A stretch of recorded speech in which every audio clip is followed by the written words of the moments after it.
Wait a second, because this is where a soap spoiler cycle stops feeling like routine drama and starts feeling like a trap. Sheila Carter gives up one life and immediately reaches for another. Finn, of all people, appears willing to crack the door open.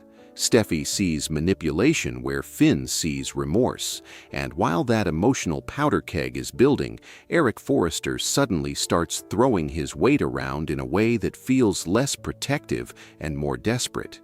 So what is really going on here? Is this a story about forgiveness, or is it really about control? Is Sheila trying to heal her family, or is she simply repositioning herself after losing Deacon? And why does Eric's threat land like the move of a patriarch who knows the ground under his family is already shifting? I'm Anderson, and this is Soap Pulse. If you like sharp, story-driven soap deep dives with real tension behind them, subscribe and share, because this 2-week run on Bold and the Beautiful looks less like a recap and more like a slow-motion collision. The first thing to understand is that this stretch arrives with end-of-sweeps pressure all over it, which means nothing is casual, nothing is filler, and even the smaller conversations are doing heavy lifting. According to multiple spoiler roundups, the show opens with 2 tracks that look separate but are actually deeply connected. Will Spencer trying to make sense of his breakup, and Sheila Carter trying to rewrite her place in Finn's life. On paper, those sound like different stories. In practice, both are about people being told who they are, what family they belong to, and whether loyalty matters more than personal truth. Spoiler coverage says Will turns to Bill for guidance while Sheila pleads with Finn for another chance, and that pairing is not accidental. One son goes to a father for validation, another is being pulled by a mother whose presence has always come with emotional shrapnel. That's the real architecture of the 2 weeks: family influence as a weapon, family history as leverage, and family names acting like inheritance and curse at the same time. What makes the Sheila situation so unnerving is that the publicly available preview material does not present her as cartoonishly explosive. It presents her as focused, and that may be even more dangerous. In recap coverage leading into this stretch, Sheila signs the divorce papers ending things with Deacon, and then almost immediately goes to Finn's office to say, in essence, that now more than ever she needs her family. Another spoiler write-up adds that she wants only a few minutes of Steffy's time to show her point of view, while Finn, caught off guard, still warns that Steffy will not accept this. That detail matters. Sheila does not appear to be bargaining for money, property, or revenge. She is bargaining for access. Access to Finn, access to family, access to emotional legitimacy. And in soap storytelling, access is everything. If she gets inside the emotional perimeter, she wins without ever having to shout. That's why the real shock is not that Sheila begs. The shock is that Finn seems moved by it. Preview coverage and spoiler commentary all point to the same emotional pivot. Finn's position has shifted. One outlet describes him as considering whether it may be time to give Sheila another chance, while another frames the week around the impossible choice he is placing in front of Steffy. And here's the psychologically fascinating part. Finn does not seem to arrive at this place publicly through some family negotiation or couples conversation. The tension, as some spoiler commentary notes, is that he appears to have processed this privately first and only then brought it home to Steffy. That changes the emotional meaning completely. This is no longer Finn wrestling with confusion in real time. This is Finn presenting a conclusion. To Steffy, that's not vulnerability, That's betrayal by sequence. It means he made room for Sheila in his mind before he made room for Steffy in the conversation. And once you see it that way, the entire 2-week arc stops being, should Sheila get another chance? And starts becoming, why is Finn suddenly so willing to reopen the one door his marriage was built around keeping closed? That's also where Steffy becomes more than a wife reacting emotionally. She becomes the audience's lie detector. Spoiler and preview coverage repeatedly frames Steffy and Finn as reaching a crossroads, a defining moment, even a major fork in the road for their marriage. Those aren't throwaway phrases. Soap outlets use language like that when a conflict is no longer episodic and becomes structural. And what Steffy seems to recognize before anyone else is that Sheila'S so-called change may not be spiritual at all. It may be tactical. Think about the sequence. Sheila loses Deacon. Sheila signs the papers. Sheila then redirects all her energy toward Finn. If you're charitable, you call that heartbreak, seeking comfort. If you're Steffy, you call it reallocation. One relationship ends, another target comes into view. One home closes, another emotional entry point becomes urgent. That is why the accusation of manipulation lands so hard in this spoiler cycle. Because what if Steffy isn't merely angry? What if she's correctly reading the pattern?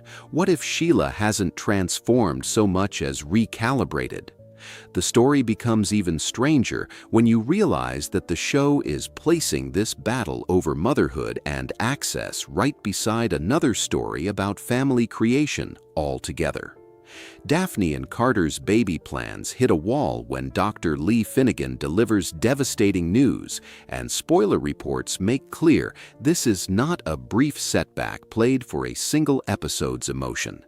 This is serious enough that Steffy is there to support Daphne, and by the end of the first week, Daphne and Carter's marriage is being described as tested like never before.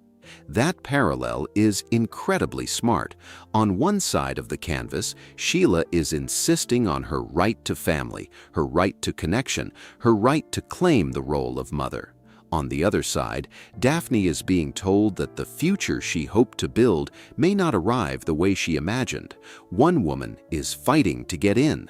Another may be grieving the possibility that the door she wanted opened might stay closed. And if you're watching carefully, that contrast makes Sheila'S behavior feel even more loaded. She isn't just asking for grace in a vacuum. She is asking for a seat at a table in a week where the emotional meaning of parenthood itself is under review. Then there is Will, and his storyline may look lighter at first, but it is actually one of the more revealing power struggles in the entire 2-week period. He turns to Bill for guidance after the fallout with Elektra, and spoiler chatter strongly suggests Bill is not exactly going to feed his son humility. That matters because Will's heartbreak isn't happening in isolation. It's happening inside a war between houses, brands, and family allegiances. Coverage of the week shows Will burdened by regret over keeping trade secrets from Elektra, while other characters around him, especially the Forresters, seem determined to treat him not as a flawed young man, but as a Spencer representative who cannot be trusted. That's what makes this story unexpectedly compelling. Will isn't just trying to win back a girlfriend, he's trying to argue against an entire last name, and that becomes even more emotionally messy once Dylan enters the frame as the person standing close enough to comfort him while he's still fixated on Elektra. Public spoiler coverage says Jessica encourages Dylan to make her move. Later previews show Dylan showing up to flirt with a wounded Will, and one sneak peek has her getting close, calling him Mr. Spencer, only for that label to hit a sore spot while Will admits he still misses Elektra so damn much. That one phrase does a ton of character work. Dylan sees a wounded opening, Will hears the echo of family baggage, and suddenly a flirtation becomes a story about identity, class, inheritance, and whether anybody in this world ever gets to be seen apart from the people who raised them. That's why Eric's role in all of this is so fascinating, because when spoiler summaries say Eric draws a hard line and demands that Will stay away from his family, the surface reading is simple: protective grandfather, offended patriarch, classic Forrester territorial instinct. But the deeper reading is much more interesting. Why is Eric, of all people, escalating this so forcefully? Why does his threat feel bigger than the actual offense?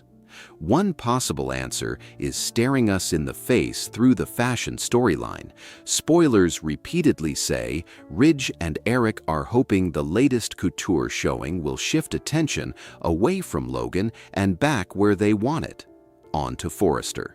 That means the Will-Electra situation is unfolding while the Forresters are already feeling besieged, distracted, and hyper-defensive. In that atmosphere, Will isn't just Will. He's a reminder that Spencers are circling, Logans are winning attention, and Forrester authority no longer automatically settles every argument. So when Eric threatens, it may not truly be about one young man in one messy breakup. It may be about an old power center realizing its commands no longer land with the same unquestioned force. Threats often sound loudest when confidence is thinnest, and that's why I think the user-facing headline of this spoiler run, Sheila manipulates and Eric threatens, is actually more connected than it looks. Both actions are about pressure. Sheila applies emotional pressure inside a marriage. Eric applies patriarchal pressure outside one. Sheila says, essentially, "Let me in." Eric says, "Stay out." One fight is about access, the other is about exclusion, but both are really about who gets to define the boundaries of family. Finn and Steffy are arguing over whether Sheila belongs inside their life. Eric is declaring that Will does not belong near his. The symmetry is too clean to ignore. And the more you watch these stories side by side, the more the show starts feeling less like a romantic soap and more like an investigation into how dynasties protect themselves, sometimes by invoking love, sometimes by invoking fear, and often by confusing the two. By the back half of the first week, the emotional lines look even sharper. Carter and Daphne are forced to discuss next steps after devastating medical news. Will keeps trying to get through to Electra. The women at Bikini try to help him move on. Dylan stays close, maybe closer than Electra will tolerate. And through it all, Finn and Steffy's marriage is being nudged toward a point of no return because the Sheila question never stays a question. It always becomes a test of loyalty, a test of memory, a test of whether survival counts more than forgiveness. Some preview coverage goes so far as to frame Sheila as the one thing capable of tearing Steffy and Finn apart, and honestly, that may be the truest reading of the entire setup, because this isn't just about whether Steffy hates Sheila. Of course she does. It's about whether Finn understands that asking for empathy towards Sheila can feel to Steffy like minimizing the very trauma that built the boundaries in the first place. In other words, it's not merely, "Please give my mother a chance." It lands more like, "Please reconsider the rules you created to stay safe." That is a much more intimate and much more destabilizing request. Then we move into the second week, and this is where the story begins to feel like it's setting a fuse rather than resolving anything. The fashion side of the canvas keeps building toward Eric's couture launch, but spoiler commentary suggests viewers should not expect a smooth, triumphal march. Even before anything officially goes wrong, the tone around it is anxious. The Forresters want the spotlight back. They need attention shifted away from Logan. They need prestige to feel stable again. And anytime a family on this show needs a public event to repair a private fracture, you should hear the alarm bells immediately. Because runway glamour on Bold and the Beautiful is never just glamour. It's a public relations shell around private panic. If Eric's hard line with Will already feels unwarranted, this gives that reaction a whole new layer. He may not simply be protecting family, he may be trying to shut down anything messy, inconvenient, or Spencer adjacent while the Forrester image is being carefully restaged. That doesn't excuse the threat, it makes it more revealing. Meanwhile, Sheila'S pressure campaign doesn't disappear. The second-week spoiler framing says Steffy remains outraged that Sheila wants back into their lives and may respond with some form of ultimatum. And if that happens, notice what it does to Finn. It forces him into the oldest trap in this storyline. Choose your peace or choose your origin. Choose the woman who helped build your present or the woman whose absence shaped your deepest wound. Fans and spoiler writers alike keep circling the same question here. Has Sheila really changed, or is Finn simply too emotionally susceptible to the idea of maternal redemption? That uncertainty is what keeps the story hot. If Sheila were obviously faking, the tension would be smaller. If Steffy were obviously overreacting, the tension would also shrink. But because both women have understandable emotional logic and Finn sits right between them, the story remains unstable in the best possible way. Then there's Europe, hanging over all of this like a promise and a warning. The spoiler chatter says the Forresters begin talking about the Monte Carlo trip during this 2-week stretch, but the actual overseas material won't start airing until a little later. That's where the public record gets very interesting. CBS has officially announced that its Italy-shot special episodes air from late July into early August, while separate entertainment coverage out of the Monte Carlo Television Festival quotes Bradley Bell confirming filming in Monaco and teasing a secret story involving Steffy, Sheila, Ridge, Brooke, and Finn, one that includes a beach location, a church location, and something that changes their lives forever. He also said, intriguingly, that it starts happy and then something amazing happens. Now just stop and think about how loaded that is. A church, a beach, Steffy, Finn, Sheila, Brooke, Ridge. Changes their lives forever.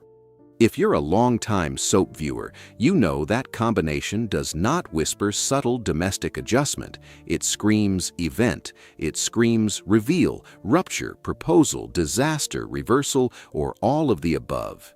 And maybe most importantly, it tells us that the 2 weeks we're watching now are not the climax. They're the emotional pre-trial. They're the testimony before the verdict. That looming remote shoot also changes how we should read Brooke, Ridge, and the wider family landscape. Brooke is expected back soon, and spoiler conversation suggests a wellness retreat may not exactly erase resentment over what Hope and Katie did behind her back. Taylor and Deacon, meanwhile, are positioned to consider the future now that Sheila has signed the divorce papers. Notice how many relationships in this canvas are being described in terms of next steps, crossroads, defining moments, and future. That's not random. It signals a show that is clearing emotional chess pieces off one square and placing them on another before the overseas move detonates something bigger. Even the Will Dylan-Electra thread appears designed to remain unresolved through the middle stretch, with heartbreak continuing, Dylan staying close, and Electra's reaction still very much in play.